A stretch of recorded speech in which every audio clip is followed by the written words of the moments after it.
$1 million a year right here in from these kids that aren't even able to legally drink. I didn't close another guy for 3 months. And literally, it was so much harder than I thought, and I was stuck for months. Consistency plus time equals result. Just sales. Sales, sales, sales, closing clients. And more sales. And more sales, literally sales. How much do we have in the bank? Like $2? You don't need any skills. Anyone can be in the SMMA. Dude, like my mom could start an SMMA.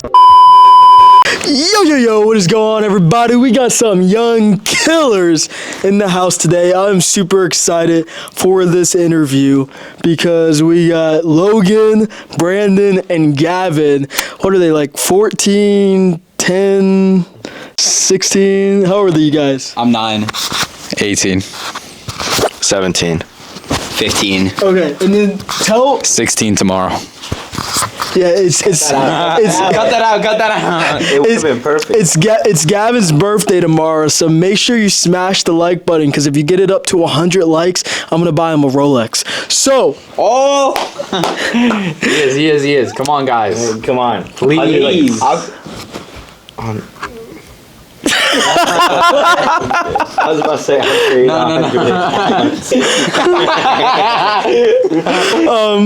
but no, in all seriousness, guys, I wanted to bring them on here because they are super freaking inspiring. They literally inspire me because they're making what? You guys did, so Gavin and Logan are brothers, and you guys did what, 40K last month? 43. $43,000. And Brandon, what did you do last month? 40. $83,000, $1 million a year right here in revenue from these kids that aren't even able to legally drink. That's freaking awesome. I'm super happy for you guys. Yes, sir. So what I want to talk about today is really like how you got started into SM, like what do you do for a living, how you got started into it, and yeah, let's start off with that. What do I do for a living? I run a roofing agency. We work with residential roofers. We help them grow and scale their businesses through like Facebook ads, and then we have a call center who calls the leads. The reason I got into this is like 99% of the people in the space, I saw an Iman Ghazi video, and I was like, oh my God. The stereotypical Iman video. Yeah, the stereotypical Iman video. I was like, oh my God, look at him. He's like, he started when he was my age. I was like 17 at the time. I just turned 17, so I was like, oh my God, I want to be like this guy. Holy crap. So I started looking into it, found out about the agency, just went down a rabbit hole, and yeah, here we are, like a little bit over a year and year and 4 months since then. So yeah, that's how I started. Brandon, what about you? Yeah, so I started just about, I believe, 8 or 9 months ago. Originally, I tried like, the drop shipping and all that crypto, all of that bull crap. But then eventually, I came to the agency space because I was in the real world. And then from there, essentially, I saw E-Man's video and Matt Shields, and I just essentially did all their courses, programs, everything. My name's Gavin. You heard what Logan said, but I'll add to that. Like 10 days before it was Christmas Day, just about, we were so broke and we got sick of that. So Logan had a good idea of doing YouTube because he wanted to be like a mon. But I was like, let's do an agency, because to be honest, at the time he wasn't special because he made no money and was broke. So I was like, let's do an agency. And after that, we just thought it'd be easy. We thought we'd be doing like $1 million a month by this point. Like by this point, we thought we'd be doing $1 million because we thought it was so easy, but sadly we're not at $1 million yet. Wait, can I add to that real quick? Because I was literally going back on my journals from like this time last year, and I was 4 months in and I was writing. I was like, I'm so frustrated. I thought I was going to be at like $50K a month right now because I thought it was so much easier than it is. It was like that uninformed optimism that everyone has, thinking it's going to be so much easier. And literally, it was so much harder than I thought, and I was stuck for months. Yeah. It's a marathon, not a sprint. I just stole the mic from Brandon. What were we gonna say? All I was about to say is when I closed my first client for $1,500, I was like, oh, I'm gonna do this every single day, and by the end of this month, I'm gonna make $45,000. I didn't close another guy for 3 months. I think that's actually really good for everyone out there listening because there's so many gurus. We were talking about this today. It's like, do I really want to keep doing YouTube content because I don't want to be a guru? But so many people online, they talk about how much money they make, how they just had this $1,500 day, this $3,000 day, and how SMA they're making $40K. But that's revenue. That's not even profit. You guys are doing $83,000 collectively, but that's revenue. Then we look down at the actual expenses. That margin gets small. I know because I've been there. And I don't know, we've kind of glorified this whole thing of SMMA and this online like money thing of like, I'm going to the beach, I'm going to work from my laptop, I'm going to work from anywhere in the world, and I'm just going to make a ton of money and be rich in like 6 months. But it's a marathon, it's not a sprint. So like, what have you guys learned on that journey? Because I know we talk, all of these guys, for context, they're private one-on-one clients, so I coach them privately. And we're always talking about, I feel like you guys feel like you should be there faster. So like, what have you learned on the journey to be a little bit more patient, realize that it really is a marathon, not a sprint? It's like generally these people who you see, 0 to 100K 30 days, 0 to whatever in like X days, like their agencies get there, but do they stay there? No.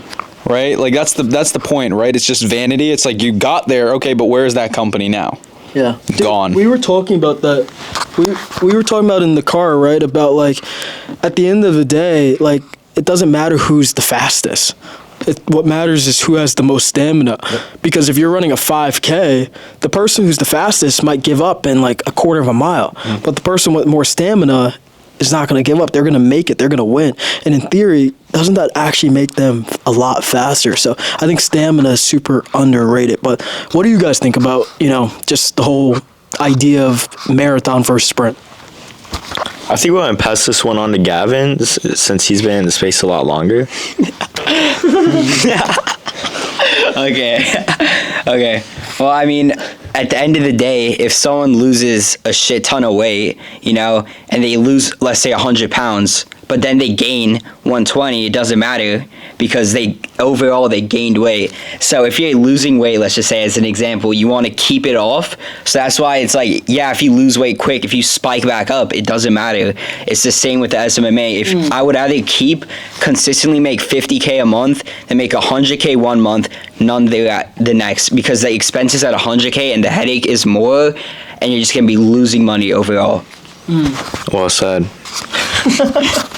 You guys are super wise for your age. So why roofing? Because each one, you guys are all in the roofing niche. Well, you two are brothers, but both of you, so you guys are technically competitors, but like why roofing?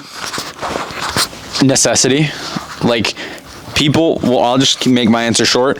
We were initially in remodeling and we were like, dude, this sucks, and we left it. Like we were like, that was terrible niche. How long were you in remodeling for? Like 5 months. Okay. It was like 5 Do you months. recommend switching niches? Yes. Well, I think you should switch niches. Here's the thing. I have a friend, his name is like Cole, right? He was in this niche called dog training. Yeah. Like, what the heck is that? And he just ate shit for literally a year. So it's very scary when you're in a blue ocean niche, because like you could be literally going absolutely nowhere, or you could be finding that potential niche that's like you could crack it, right? So it's very scary because it's not proven. You don't know whether or not it's actually scalable. The thing I like is going into a niche where it's proven. You literally just copy someone and you can get to 30K easy. I can go into any niche and just scale up because you literally just copy what everyone else is doing and make it a little bit better. So I like going into a proven niche. The reason I chose roofing is because your roof's leaking, you're getting a new roof. It's recession proof. Simple answer. Aaron, what about you? I'd say necessity. Urgency. I mean, these homeowners, the ROI on their end, the fulfillment is just so much easier. You hear about these agencies who like have a 1% success rate. Like with roofers, all they need is one job, and that covers the marketing expense. So exactly. High ticket. So you feel like it's easier to get results with roofing than other niches?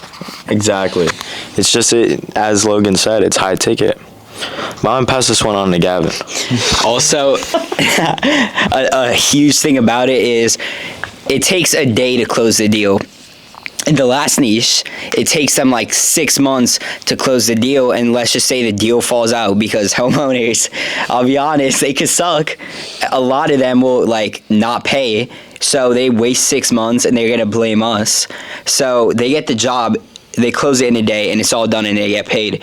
Instead of it having to be such a long, drawn out sales process, it's quick and easy, so it's easy to get that money. Easy. So now that you guys are in the midst of SMA, you've all been doing it for how long? Year, a little bit under a year and a half. 8-9 months. Okay. Same as me. Okay. So you guys have been doing it for about a year altogether on average. What would you still, if you knew what you knew now, would you still go into SMMA knowing what you know now and all the stuff that you've gone through? Why or why not? Would I still like start an agency? Like if I have all my knowledge, would I go into this business? Yeah. 100%. Why? Low barrier to entry. You don't need any skills. Anyone can fucking be in the SMMA. Dude, like my mom could start an SMMA. Yeah. You have a laptop, you have Wi-Fi, you can start an agency. Low barrier to entry, skills, easy cash flow, What- and you don't need a lot of money. What about, sorry for like grabbing the mic, but what about the person out there who is watching right now and they feel like they can't do it? You can do it. It's so easy. It's just consistency results equals consistency plus time equals results. So it's just going to take a while. Say that again. Say that Okay. again for the people in the back. Consistency plus consistency plus time equals results. For example, 99% of people quit because they go into it expecting the result to be much, much faster. And this applies to any aspect of life. The gym, people go in the gym thinking they're going to get jacked in like a month. They're like, oh, F this. Like I thought it was going to be so much easier. People go in business think it's going to be so much easier than it actually is, and they quit, right? So the people who succeed are the ones who actually do it over time. Consistency plus time equals result. So yes, I would start it. You just have to take that first step. The first step's the hardest. Once you take the first step, just keep going, keep learning, keep developing, keep investing in yourself. Spend all your money on coaching in the beginning. You want to just get information and get skills. The two most important things in the agency are profit, number one, and then skills, number two. Why'd you say profit? Because you want to make money. You're in business to make money. If you're working... What about all the coaches and gurus out there that aren't talking about profit? The reason they don't talk about the profit is because it benefits them.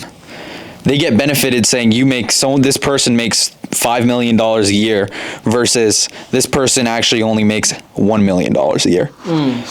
So profit's the only thing that matters because it's not how much you make, it's how much you keep. Because that's what you can spend. You know? Yeah, yes, sir. All right, Dropping I'll pass it to Brandon, then Gavin. I'll actually play the devil's advocate on this one and say You would start a drop shipping store. and I would restart and I would just do ecom. Why would you do ecom? Wait, are we able to cut that out? All right, so I'm actually going to play the other part here, and it's that 9 out of 10 business owners fail. And that's just a statistic.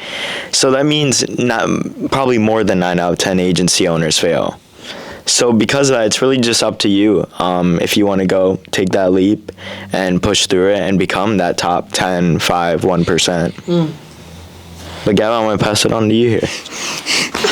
Why do you always say that? Dude, it's going to be like my line. They're going to put it in the comments. That's your line, but I'm gonna pass it on to you. All right, Gavin, go, bro. That's his catchphrase. Yeah, I would go into an agency again because it's kind of easy. We failed, so if we keep the same skills, the fails that we have made are still there. The times that we have not listened to multi-millionaires and said, nope, we know what's up, we know what's happening. We now know we don't know, and we failed, so we now know, because if I'm being so honest, it's so simple.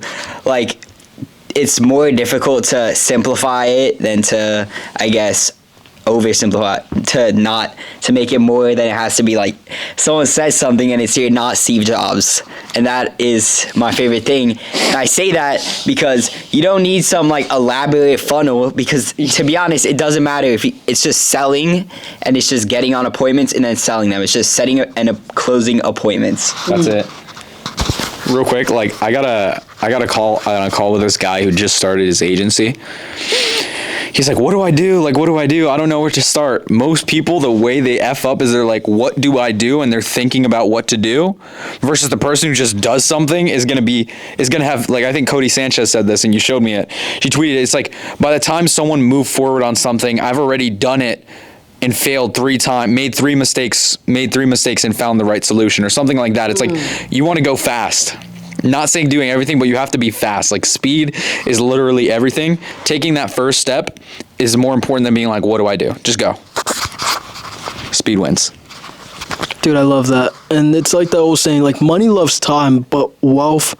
Money loves speed. Money loves speed, but wealth loves time. Damn, I'm messing up my own quotes. So, dude, that's super cool. What would be your guys' advice to the person watching and they think, oh my goodness, these kids can do it, I can do it, but they still haven't taken action? Or sorry, cut this part too, David. What would you guys have to say to someone who's watching and they want to do SMMA, but they just, for some reason, they can't take the leap, or they haven't taken the leap yet? Stay broke. I'm just kidding. So it's like, if your fear of staying the same has to be so big that it forces you to take action. You should be like so scared of being the same. Like, the thought of me ever working in a job, clocking in, clocking out, that scares the living hell out of me. And I would do whatever I can to never be there. I could never be there. And that anti-vision forces me to work so hard every day. I can never do that. So if you're the same way and you're like, I don't want to work a job, how are you where you're at? I was in your position too. We were all in your position. We all started watching people, admiring them. I started watching Iman. Oh my God, I want to be like him. And guess what? I'm not like him yet, but I will be. We all start at the beginning. Everyone's a normal human. Bezos, all these people are normal humans. They just have more experience. They've been doing it for a longer time. And you just got to take that first step and, again, be consistent over a long period of time, and you'll get results. Just don't quit. Yeah, I mean, you got to delete the social media.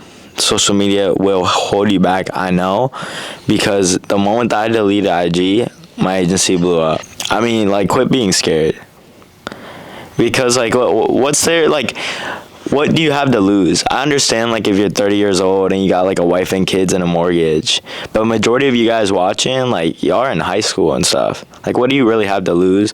The only thing is like, a lot of you guys won't step up just to get things started, or a lot of you guys won't stay consistent. You'll work, like, 1 hour and you'll be like, this ain't working. I'm gonna pass it on to Gavin. I'm gonna say something completely different than them. Don't do it. Like, don't do it. I'm not gonna tell you. Actually, I'm not gonna tell you to fucking do it. Okay, if you're too to start an agency, you don't have to put money into it. Hey, I'm gonna keep talking. Okay, your ancestors, okay, when they were like 6, were in the freaking coal mines, were in the factories, 18 hours a day, and you're over here crying about starting an agency. All you have to do is go on your freaking computer and cold call, and you're crying about that. You're scared. No, I'm not gonna say do it. If you're scared to freaking pick up the phone, don't do it. That's my advice. Dang. You weren't meant for it, bro. That's real, man. Ruthless, guys. All right, this is awesome. So, how were you guys able to scale the agency so fast? Because you did it from you took it from 5K to 40K in like a month, right? Yeah. So the thing that allowed me to do that was a couple things. First was just getting rid of my limiting beliefs. Right? And then sales, literally just sales, getting good at sales. If you know sales at the beginning, like from 0 to 50K, it's just sales, bro. Like, people are like worried about, oh, how do I fulfill for my clients? And they have like 2 clients. Like, before you know if your product is good, like, obviously you shouldn't be stealing people's money, but like, you should be bringing on clients. And the way you get better fulfillment is by bringing on more clients. You can't use the small data points, because that's not enough data for you to know whether or not your product is good. And I remember you'd always tell me, I'd be like, bro, my fulfillment. You'd be like, bro, you're fine. You just need more clients. It's more clients, literally more sales. The people who quit are the ones who have bad fulfillment. And now you actually have client testimonials. Yeah, we have client testimonials. Like, it's just like you need to bring on more clients. It's literally just sales, closing clients. And more sales. And more sales, literally sales. That's it. Brandon, what about you? When you're just starting, just sales. I have to 100% agree. Definitely sales all the way. I used to think, oh, I need to do some free trials, or I need to get better fulfillment, or I need What was the biggest game changer for you? going from cold emails to paid ads. Oh my God. Yeah?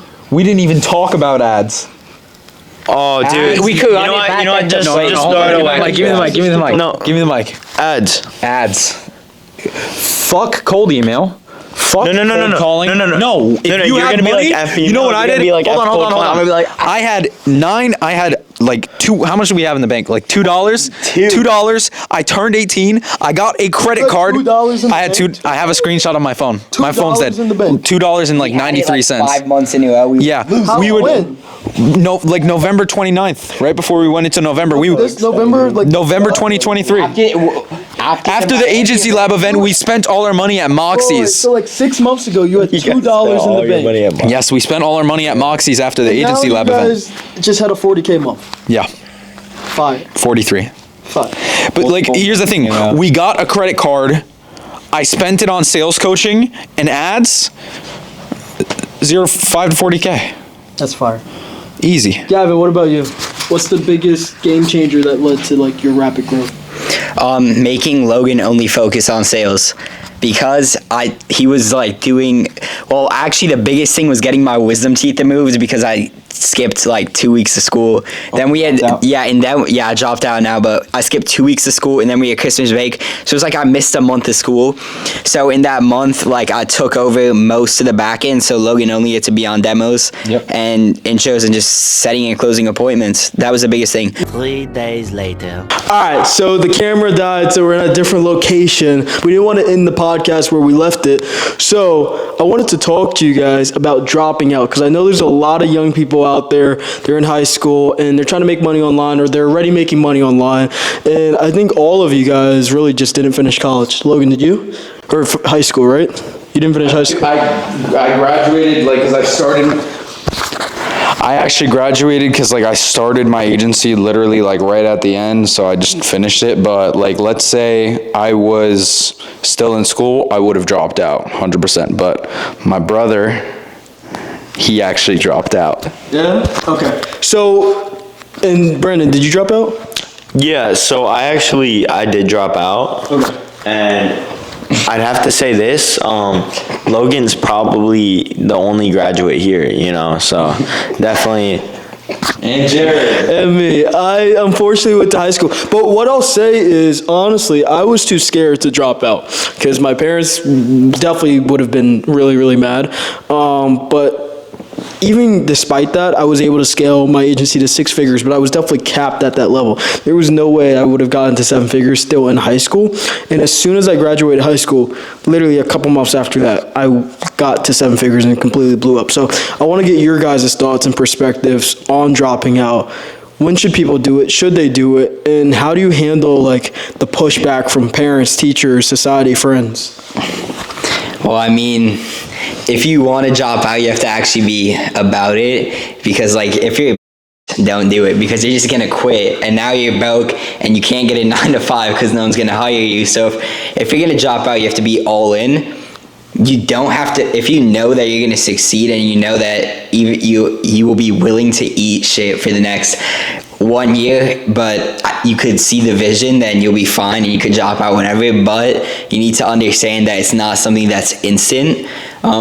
And honestly, you should not care about what other people think, because I'm just gonna be honest, like the average person is not where you want to be, so you shouldn't expect their opinion. That's something I wish I learned earlier, because you care about the opinions of people who are not in the situation where you want, and they're telling you how to live life. But if you follow their advice, you'll end up like them, and you don't want to end up like them, so why would you listen to them?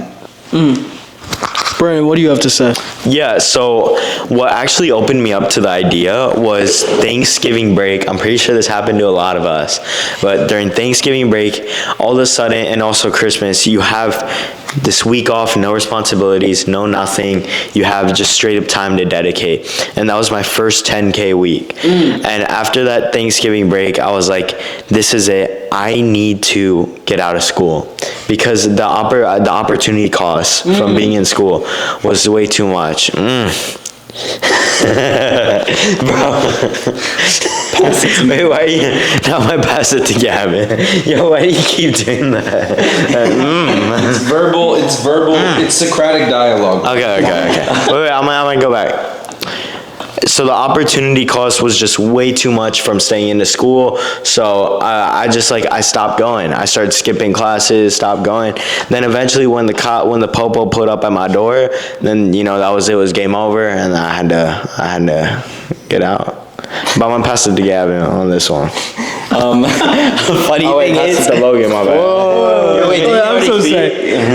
This is what happens when you give a bunch of 16-year-olds a bunch of money. Just saying. I'm gonna tell you guys this. So I met Brandon after I got my wisdom teeth removed. I was like, it's time to level up. So I started speaking to him. I met up with him, not in person, but I was like hanging out with him every day and like getting to learn some of his stuff. So we were talking, we were grinding together for like a month straight, and then I went back to school, and I remember I was FaceTiming him in school, and I'm like, bro, we gotta get out. So we kept talking about how much we hated school, and we both left eventually. Give me this.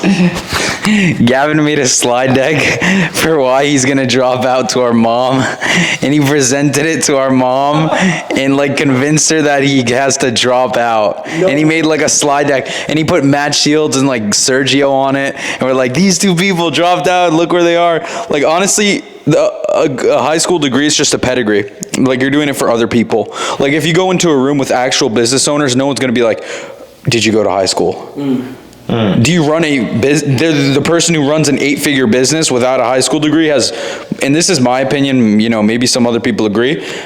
In my opinion, I feel like someone who runs a successful business, in my opinion, I would respect someone who runs a successful business, 7-figure business, 8-figure business, 6-figure business, is more respectable than someone who just graduated high school. Personally, I would rather run a 6-figure business, 7-figure business, 8-figure business than, graduate high school, go to college, get a job. That's just me. Now, do you guys feel like you missed out by not going through high school? Like, I finished, and honestly, looking back at it, do I wish I would have dropped out? I don't know. Maybe I wouldn't have been in the same position that I'm in now. Maybe being in high school forced me to realize, like, oh shoot, I really hate this thing so much that I never want to have to go back in an environment like that and do a job or something where society has some sort of conforming. All right, but like, no, in all seriousness, like going back to high school, I forgot where I was going with this. You're gonna edit those parts out? Yeah. Okay, just making sure, bro. Because I was about to say, the people are gonna be like, yo, that guy in the middle is freaking retarded. You gotta put the bloopers at the end, though. Yeah, put like 1 or 2. David, we'll put bloopers somewhere at the end. But like, make sure the bloopers don't have me in it. Nah, definitely put them in there. Wait, no, one sec. That's the best thing. No, one sec. All right, so I do think to some extent, finishing high school was partially good because it helped me create a lot of social skills that I think are invaluable. It also made me detest school and societal norms, and it made me realize I didn't want to go down that path that everyone else likes to go down. So I do think it's a double-edged sword. I think to some extent it does distract you, and there's that old saying of never letting your schooling interfere with your actual education. And for you guys, business is your actual education, schooling is not. So I feel like if you do have that strong why, and you just have a lot of confidence, heck, what's the worst that can happen? Go back to school and get your GED. But if you're close and you're almost finished, like I was a senior when I really started scaling my agency, so there was no point. I was almost done in the first place. But what do you think, man? Do people drop out? Yes or no? Yes. And do you feel like you missed out on anything? No, because everyone my age is just smoking, drinking, and partying, and that's not my thing. And it's just like loser culture, if I'm being honest. Like everybody is just like smoking and doing all that stuff. I'm not missing out. So high schoolers are losers? Yes. Can I say something as well? I feel like as a business owner as well, you don't really like fit in, right? Like I remember people were like, "Oh, where do you see yourself in 10 years?" I said on a yacht, right? And everyone was like laughing at me like, "Oh," or like 5 years. I was there like, "Oh no, you're never gonna be there." Da da. I was always talking about how I was gonna be successful. I always freaking knew it. Like I'm not successful yet, but I know I will be. You were on a yacht a few weeks with me. Yeah, well, I literally was on a yacht. We were on a yacht last week, so I knew it, right? Yeah, there are. We gotta get that drive, bro. We need to. Please send them us, bro. We will. You will send me like one picture a week of like Gavin. People out there that didn't go to agency boot camp, they miss out. Yes. It was good to meet up. It was good to meet up with everyone online in person. There's something special about being around your boys. So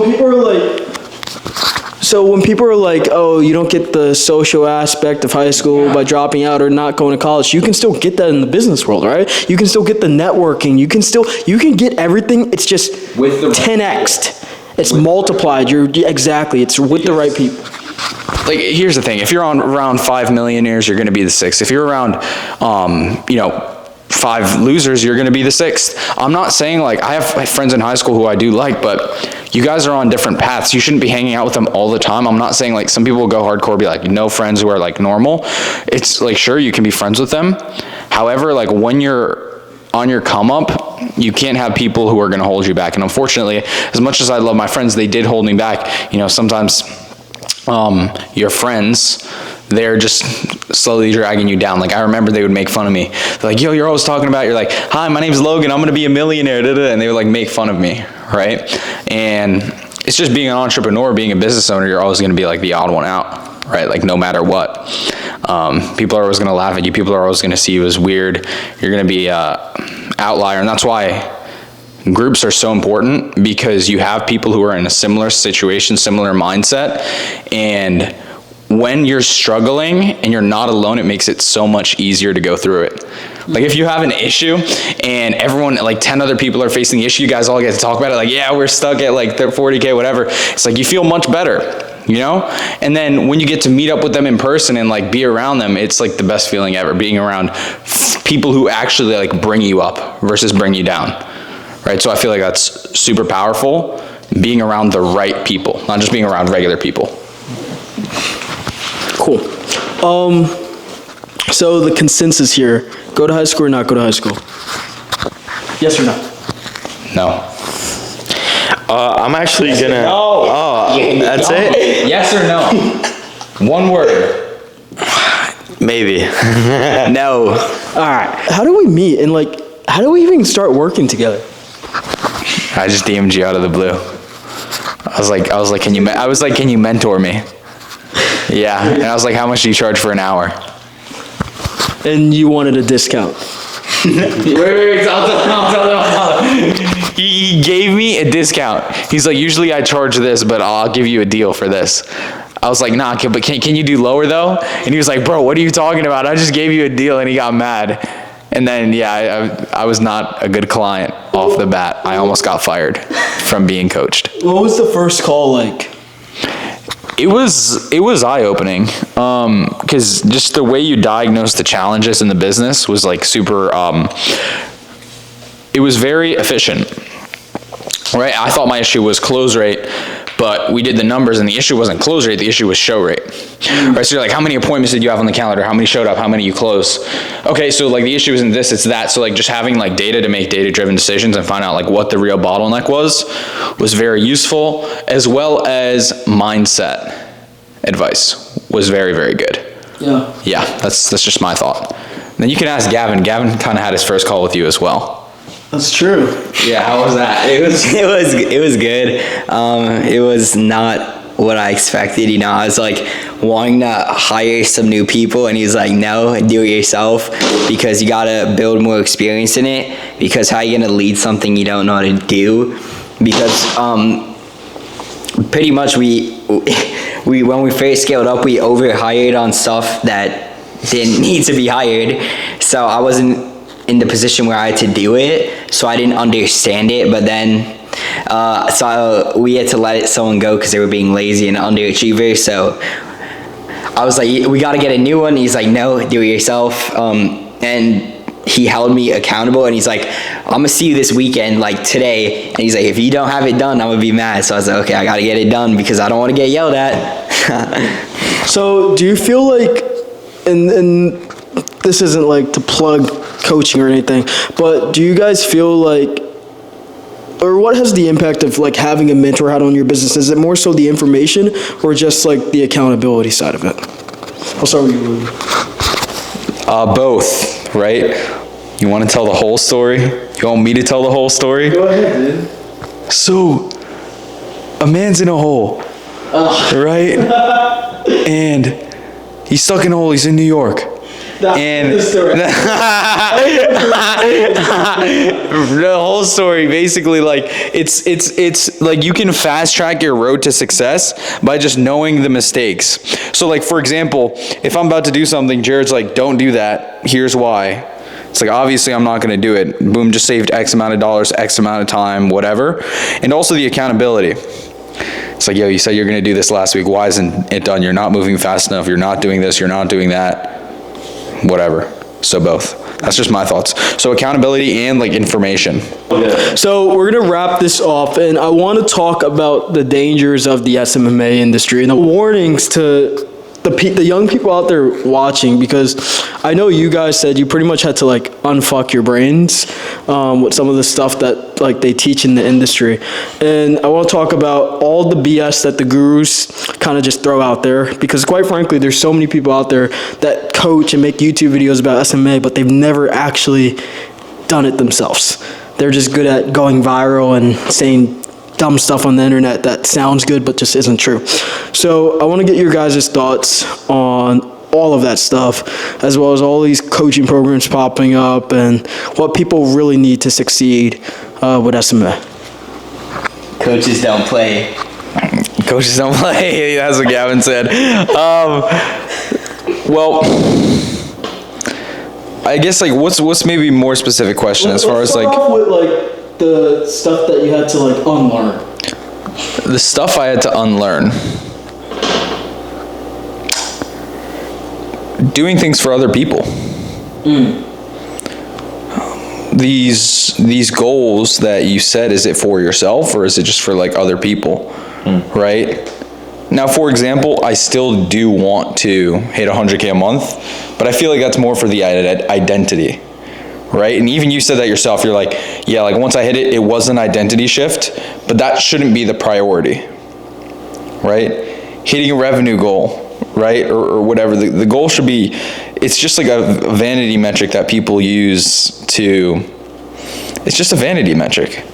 It doesn't matter. I mean, it does matter, but like, I feel like just chasing these vanity metrics for other people, it's just for, I don't know. But yeah, like 100K a month, I really want to hit it. I do. But like I don't want to go after these like vanity metrics. I guess that's one thing I'd say. I'm not sure I'm still learning, to be honest. One eternity later. All right, guys, this is take 3 of the podcast because Brandon got hungry last night and we needed to go eat. So we're doing it in the morning. So good morning, and we're gonna finish it. We're gonna finish it off with what we were talking about last night.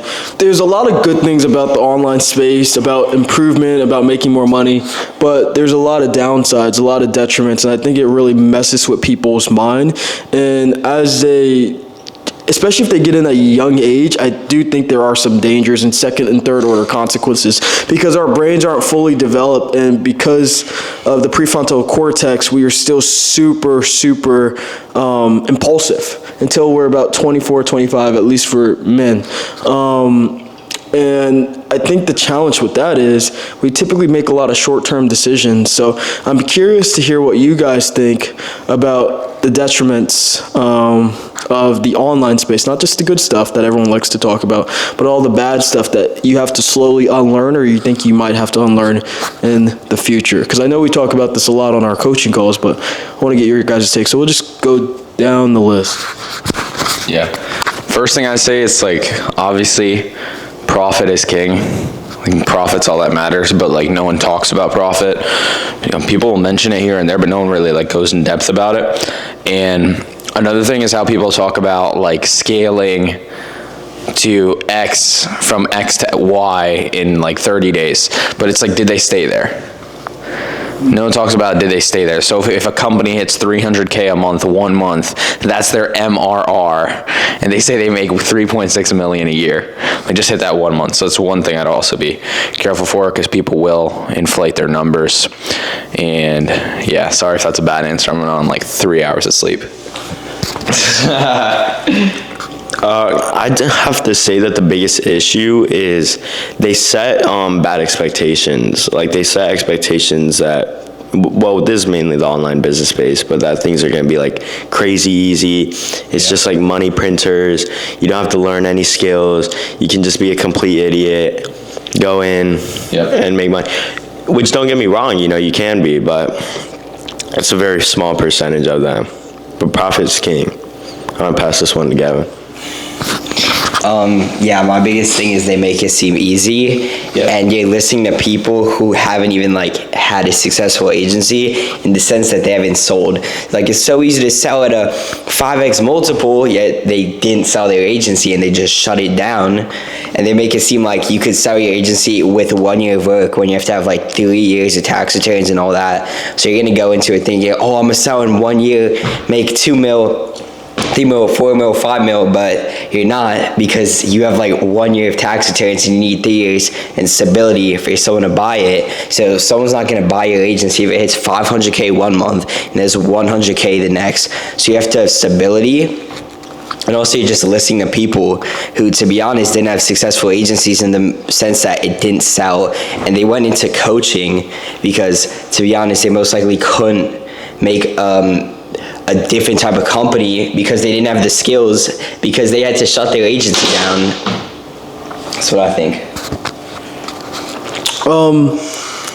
That's super insightful, and honestly, something that you guys pretty much all said was profit. And you know what's crazy? 3 years is the bare minimum. Like 3 years, when I'm kind of going into the M&A space, looking at buying small businesses, and companies with only a 3-year history are a massive red flag.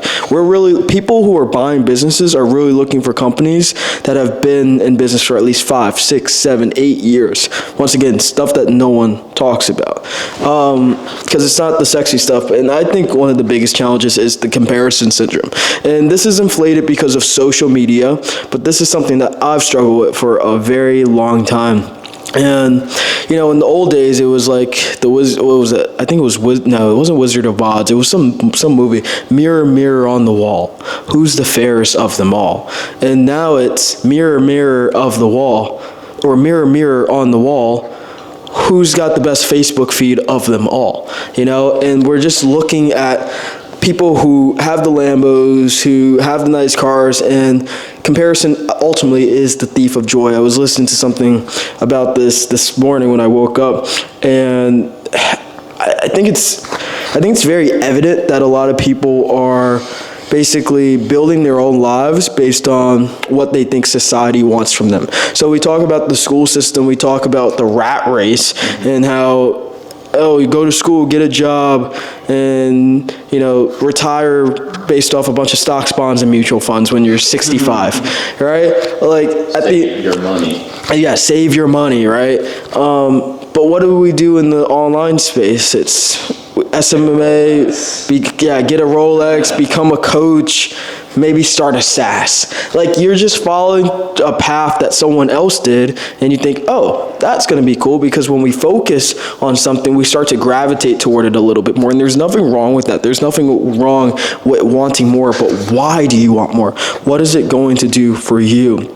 And I think there's this word that we've kind of vilified in the online space, which is contentment. And we viewed that as not just the online space, but just successful entrepreneurs. And we viewed that as, oh no, you never want to get content. You never want to get comfortable. And to some extent, I can understand where people are coming from. And I've probably preached that as well to some of my coaching students. But I also think there's a balance, because we have to appreciate what we have. We have to appreciate where we're at. We can always desire for more and have bigger goals and ambitions, but we shouldn't do that at the cost of not realizing and appreciating the present. And I think that's one of the biggest challenges that I had to kind of my mind with because of the online space. But yeah, what do you guys think? On what? Like, you have to, be willing to lose it and such. If you have $1,500 in the bank and you want to start, a business or start running paid ads, you can't be connected to it. Yeah, and I think to that part, that's good, right? Like, it's about taking those risks. It's about realizing that if you're just starting off, right, you should desire for more. You should want for more. But once you get to a certain level, start to look back and reflect, like, what do you actually want? I remember my partner, Matt, he said he hit 100K, and I don't want to quote him, but I think he said he almost started crying or, like, didn't feel like anything because it meant nothing to him. Yeah. Spent all that time, all that energy, and it meant literally nothing. So figure out what you actually want. And then I guess the last thing I want to talk about are the gurus, the SMMA gurus. You guys all have done group coaching except Brandon, right? All right, so for the person watching right now, they're thinking about getting help. Because when the going gets tough, the smart gets help. They're looking at starting, they're looking at scaling, and they're looking between courses, just watching YouTube videos online, joining some group coaching program, or getting a one-on-one private mentor. What's your guys' feedback for that person on what they need to do to get to the next level? Gavin, I'll start with you. I'd say one-on-one coaching. And why? And I say that because nobody wants to wait in line to ask a question and then you have to wait 20 minutes again to ask 2 questions. On group coaching, you could ask as many questions as you want, and you could, in one-on-one coaching, so you could ask one big question and many small questions, and these people have been in your position before, so they can help you get out of the hole that you're in. So I don't like group coaching because I just don't like waiting in line to ask one question. That's just me though. As you stated, of course, for agency owners, looking to grow and maybe have something that's already a little bit established, one-on-one is definitely the way to go. But when it comes to starting out, YouTube videos, use that, just leverage the free content. You don't need one-on-one coaching. You're going to waste somebody's time if you're asking them how to set up Calendly or something, or asking them how to set up ads, or asking them how to set up your Google Calendar. It's just a waste of time and a waste of your money. That's something a little bit further down the road. Literally exactly what Brandon said. Just get the very, very basic fundamentals from YouTube. Pick a neat. If you're short on cash, I'd say that, right? Just go on YouTube, pick a niche, start doing outreach, whatever. Have some sort of fundamental grounding, and then have your mentor point you in the right direction on hey, here's what you should do, right? I think you should use YouTube, or you should just get a really cheap course, just to kind of teach you the fundamentals of everything. Then have a mentor point you in the right direction once you know the basics and have a solid foundation. That's my thoughts, because that's what we kind of did. Yeah, and I think for me, when I started off, it was obviously the YouTube cheap courses. But looking back at it, if I could just find a mentor that could coach me one-on-one, that probably would have been the quickest way to scaling, looking back at it.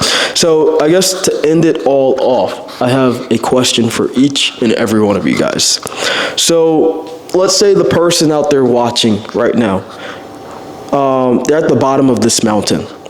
You guys are at the top of the mountain, pinnacle, business success, just life in general, but you're on a mountain, right? That's what you're on. You're literally physically on a mountain. They're trying to get up the mountain. What would be your advice to them? Don't give up. It's going to be so bad for a 1 year probably. You're going to do bad. You're going to see people your age doing 50, 100K a month, and you're going to feel bad about it, but Up the mountain specifically. How would they get up the mountain? Up the mountain. In my opinion, if I wanted to go fast, So the mountain's life, right? Life. But they're physically on the bottom, and there's a tsunami coming. They have to get up the mountain, or else they're gonna get wiped away. Take action, stop waiting, move quick. Honestly, I think Jared, you would have a lot better advice about this, but I'd say, yeah, number one thing is take action and just like enjoy the journey. Yeah, I forgot who said this. I don't know if it was you, but yeah, like take action. But most importantly, sometimes people are constantly like looking at the top of the mountain, but they're not like looking down at their feet on like where they're at, and they're not enjoying the process. It's like you have to really fall in love with the process, because that's the way you're really gonna succeed. Because it's like the person who enjoys, I forgot the saying, but it's like the person who enjoys walking can go anywhere. Something like that, right? It's like if you love the process, you're present while maintaining the vision of like looking at the top of the mountain, right? While also loving the process, it's good, but you can't just be looking at the top, not even like looking down at your feet, which is something I struggled with. Just follow the process, and as business owners, you're always constantly like beating down on yourself. Yo, I should be doing much better. I should be doing much better. Like even me, I'm like, yeah, I'm moving too slow. I'm not working hard enough, whatever. And yeah, I'm not saying go easy on yourself, but just enjoy the process, and it takes time. That's it. I love that. All right. So with that being said, guys, that's almost a wrap. But what would be your last piece of advice to the person listening, or any last words of wisdom? Anyone wanna go? Guys, Run paid ads. Just screw everything else, man.